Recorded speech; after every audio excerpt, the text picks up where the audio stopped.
ஷப்பா ஒரு வழியா வந்தாச்சுப்பா. வணக்கங்க.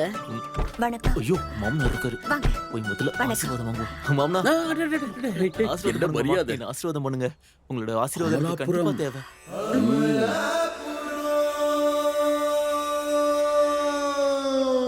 ஆசீர்வாதம் பண்ணுங்க. ஆசீர்வாதம் பண்ணுங்க. ஆசீர்வாதம் பண்ணுங்க. எதிருங்க. ஆசீர்வாதம் பண்ணுங்க. ஆசீர்வாதம் பண்ணுங்க. என் தம்பி எழுந்துரு.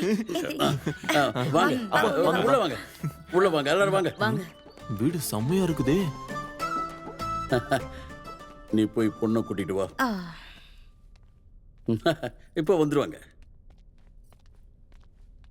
ஆ,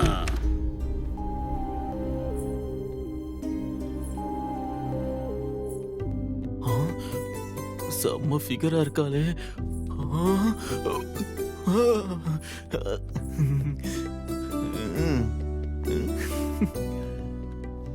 எடுத்துக்கோங்க தம்பி. வேணாங்க. பரவாயில்ல, எடுத்துக்கோங்க. பரவாயில்ல இருக்கட்டுங்க. எடுத்துக்கப்பா. பரவாயில்ல மாமா. சரி, காஃபியாவது சாப்பிடுறியா? வேண்டாம் மாமா, கல்யாணத்துக்கு அப்புறம் தான் எல்லாமே.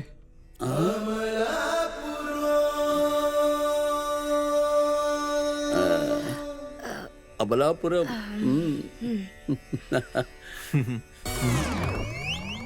பொண்ணுகிட்ட ஏதாவது கேட்கணும்னா நீங்க கேட்கலாம். நான் கேட்குறேங்க. என்னடா 4-5 எவ்வளோமா? கொஞ்சம் ஈஸியா. 3-5 எவ்வளோமா? இன்னும் கொஞ்சம் ஈஸியா. சரி 2-5 எவ்வளோ? இன்னும் சுலபமா. இதை விடவா? 1-5 எவ்வளோமா? அவ்வளவு கஷ்டமான கேள்வி எது கேக்குறீங்கப்பா? இதுல என்னடா கஷ்டம்?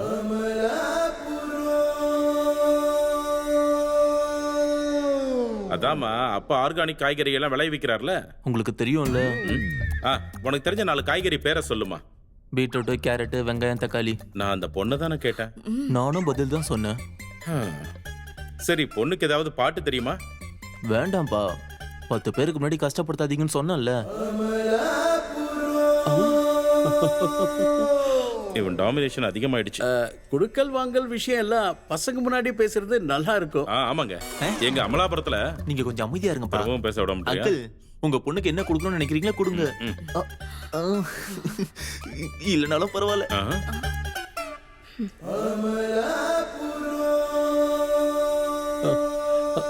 அப்படின்னா பொண்ணு உங்களுக்கு ரொம்ப பிடிச்சிருக்கா? ரொம்ப பிடிச்சிருக்கு அங்கிள்.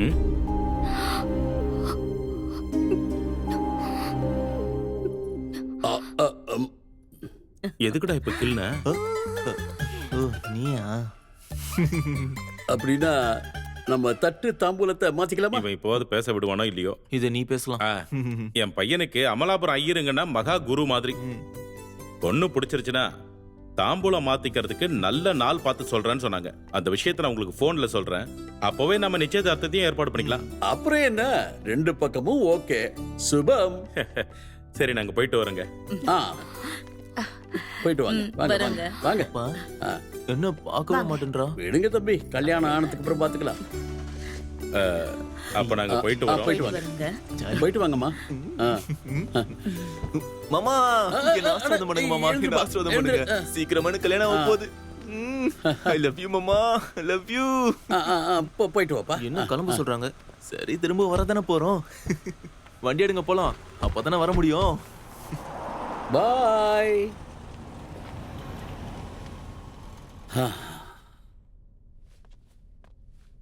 அம்மா, ஏதாவது செய்யுமா. விஜய் இல்லாம என்னால இருக்க முடியாது. அப்பா எல்லாத்தையும் பேசி வர முடிச்சிட்டாரு. அம்மா, ஏதாவது பண்ணி நிறுத்துமா. விஜய் இல்லாத வாழ்க்கை எனக்கு வேண்டாம். விஜய் நானு எனக்கு அப்படியே வேணுமா. அம்மா.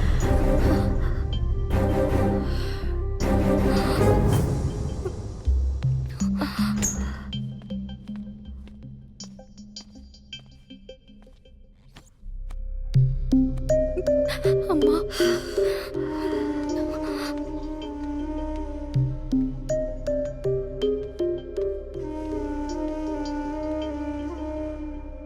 இவ்வளவு தூரம் ஆனதுக்கு அப்புறம் என் விருப்பத்தை கூட சொல்லலான்னு வந்தேன். வேண்டாம், எதுவும் சொல்ல வேண்டாம். இது வரைக்கும் என்ன சொல்லணுமோ எப்படி சொல்லணுமோ எல்லாத்தையும் நீங்க சொல்லியாச்சு. இது போதும், நிறுத்து. அவ காதல உன் மனசுல வச்சுக்கிட்டு நீ ஒரு அம்மாங்கிறதையும் மறந்துட்ட. பாசம் இல்லாத இடத்துல எவ்வளவு வெளிச்சம் இருந்தாலும் வழி தெரியாதுங்க. இதெல்லாம் சொல்லி சொல்லி என்ன தப்பு பண்ண? நீ தப்பு பண்ணேன்னு நான் சொன்னனா? நீ சொன்னதை எதையாவது நான் வேணான்னு சொன்னனா? சொல்லல. அப்படிப்பட்டவ ஏன் இப்படி சொல்ற?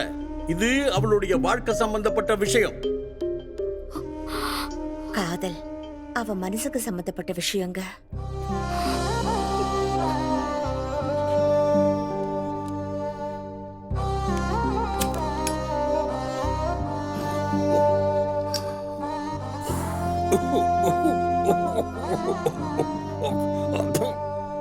பதிலுக்கு பதில் பேசுறியா? இல்லைங்க, கேட்டதுக்கு பதில் சொல்றேன். இந்த டிஸ்கஷனை இதோட நிறுத்திக்க. என் பொறுமையை இழக்கிறதுக்கு முன்னாடி நிறுத்திக்க, அதான் நல்லது. இத்தனை வருஷ குடும்ப வாழ்க்கையில இது வரைக்கும் நான் உன் மேல கை நீட்டினதே இல்லை. இப்ப அந்த நிலைமைக்கு கொண்டு வந்துடாத.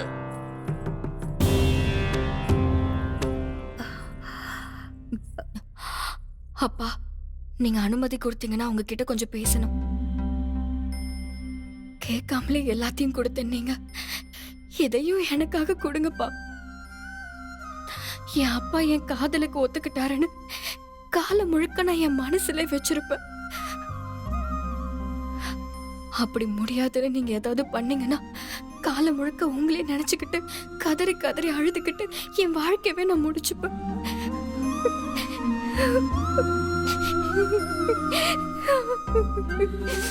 கஷ்டமா தான் இருக்கு, ஆனா இதை விட்டு வேற வழி தெரியல.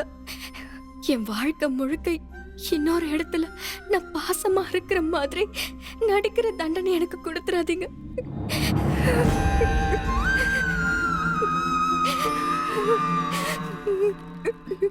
என் மனசுல நான் உங்களை ஒரு ஜென்ம சத்ருவா நினைக்க என்னால முடியாதுப்பா.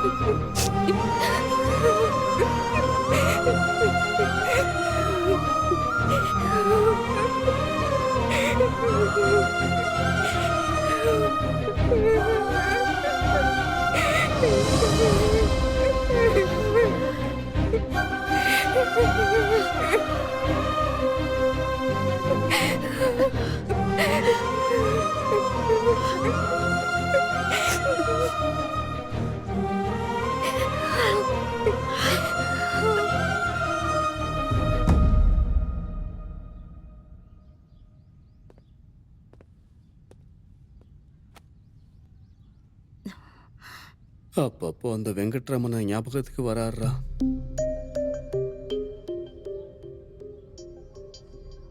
அது இல்லடா, அவர்கிட்ட நாம கத்துக்க வேண்டிய விஷயம் நிறைய இருக்கு. அவர் பொண்ணு மேல அவருக்கு இருக்கிற பாசம், அதுக்காக அவர் பட்ட சிரமம் உனக்காக நான் எப்பவும் பட்டதில்லடா. எப்ப பாரு திட்டுவேன். காலம் முழுக்க கஷ்டப்பட்டு என்னோட வாழ்க்கை போயிடுச்சு. கட்டில் மேல படுத்திருக்கும் போது மறுநாள் விடியாம இப்படியே போகணும்னு எத்தனை நாள் யோசிச்சிருக்கேன் தெரியுமா? அடுத்த வேளை சாப்பாட்டுக்கு என்ன பண்றதுன்னு தெரியாம. விடுங்கப்பா, சொன்ன கேளுங்க. என்ன மன்னிச்சிடுறா. அப்படிலாம் சொல்லாதீங்கப்பா. இவ்வளவு கஷ்டத்திலையும் நீங்க என்னைக்கும் என்ன பசியோட தூங்க விட்டதில்லை. உங்களை விட அன்பான அப்பா வேற யாருக்கு கிடைப்பாங்க? எனக்கு வெங்கட்ராமனை விட என் அப்பா முக்கியம். என் அப்பாவோட அன்புதான் பெருசு.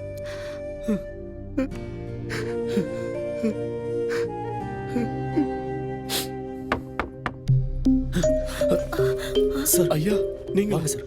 வாங்கய்யா வாங்க.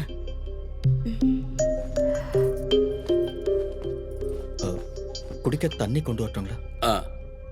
நீங்க கூட உட்காருங்க. பரவாயில்லைங்கய்யா, இவ்வளவு தூரம் வந்திருக்கீங்க. சொல்லி அனுப்பியிருந்தா நாங்களே வந்திருப்போமுங்கய்யா.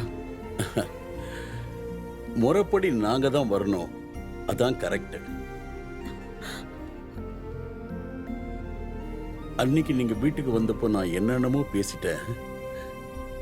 அதையெல்லாம் தயவு செஞ்சு மனசுல வச்சுக்காதீங்க. ஐயோ ஐயோ பெரிய வார்த்தையெல்லாம் பேசாதீங்க ஐயா. ஒரு பொண்ணுக்கு தந்தையா அன்னைக்கு நீங்க பேசின ஒவ்வொரு வார்த்தையும் நிஜம். பொண்ணு மேல உங்களுக்கு இருந்த பாசத்தை பார்த்தப்போ உங்க மேல எனக்கு நிறைய மரியாதை கூடுனுச்சே தவிர நாங்க யாரும் உங்களை தப்பா நினைக்கலைங்கய்யா. எந்த அப்பாவா இருந்தாலும் பொண்ணோட வாழ்க்கைய இன்னொருத்தர் கையில கொடுக்கறோம்னா அந்த குடும்பத்தை பத்தி நல்லா விசாரிப்பாங்க. அதைத்தானையா நீங்களும் செஞ்சீங்க. நானும் ஒரு அப்பாவானா இந்த மாதிரி ஒரு சுச்சுவேஷன் வரும்போது நானும் உங்களை மாதிரி தான் யோசிப்பேன். அதனால தான் முதல்ல என் சொந்த காலில் நின்னதுக்கு அப்புறம் உங்ககிட்ட வந்து அப்ரோச் பண்ணலான்னு நினைச்சேன் சார். இவ்வளவு நாள் பணத்துல தான் ரிச்னஸ் இருக்குன்னு நினைச்சுக்கிட்டு இருந்தேன். அந்த ரிச்னஸ் மனுஷனுக்குள்ளேயும் இருக்குன்னு உங்களை பார்த்ததுக்கு அப்புறம் தான் தெரிஞ்சுக்கிட்டேன். நீங்க எங்க வீட்டுக்கு வந்தப்போ அவ்வளவு வசதி இருக்கான்னு கேட்டப்போ இல்லைன்னு உண்மையை சொன்னீங்க. அதுதான் ரிச்னஸ். பார்த்துக்கிற அளவுக்கு உன் பையனுக்கு திறமை இருக்கான்னு கேட்டப்போ நீங்க மனசாட்சியுடைய மௌனமா இருந்துட்டீங்களே தவிர ஒரு வார்த்தை கூட நீங்க பேசல. அதுல இருக்கு ரிச்னஸ். என் பொண்ணு உங்களை காதலிக்கிறான்னு தெரிஞ்சும் கூட எங்க சம்மதத்துக்காக நீங்க வெயிட் பண்ணீங்களே தவிர ஓடி போயிடணும்னு நினைக்கல. அதை தான் ரிச்னஸ் சொல்லுவாங்க. அதுதான் நல்ல குடும்பத்துக்கு அழகு. பணத்தால கணக்கு போடுறது சொத்து, கணக்கு பண்ண முடியாதது நேர்மையான உறவு. இப்ப நீ என் பொண்ணை கல்யாணம் பண்ணிக்க முடியுமான்னு கேட்க வந்தா நீ சொந்த காலில் நின்னதுக்கு அப்புறம் அப்ரோச் பண்றேங்கிற வார்த்தையை நீ சொன்ன பாரு. அது உன் மேல நீ வச்சிருக்கிற நம்பிக்கை. இப்ப அந்த நம்பிக்கை உண்மையாகிற வரைக்கும் வெயிட் பண்ணா என் குடும்பம் என்ன ஒரு பிசினஸ் மேனா பார்க்கும். நான் வெயிட் பண்ணாம இதை செஞ்சா என் பொண்ணு மேல நான் வச்சிருக்கிற பாசம் உண்மையா இருக்கும்.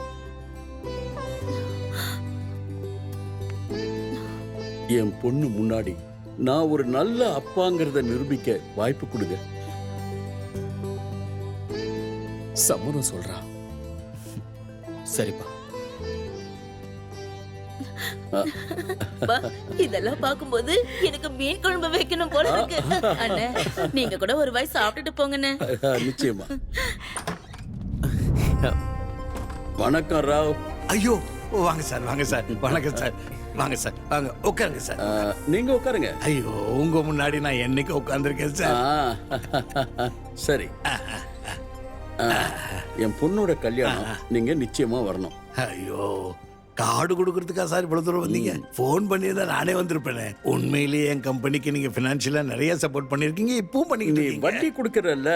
ஐயோ நாங்க கொடுக்கறதெல்லாம் ஒரு வட்டியா? மறக்காம வந்துருங்க. கண்டிப்பா சார்.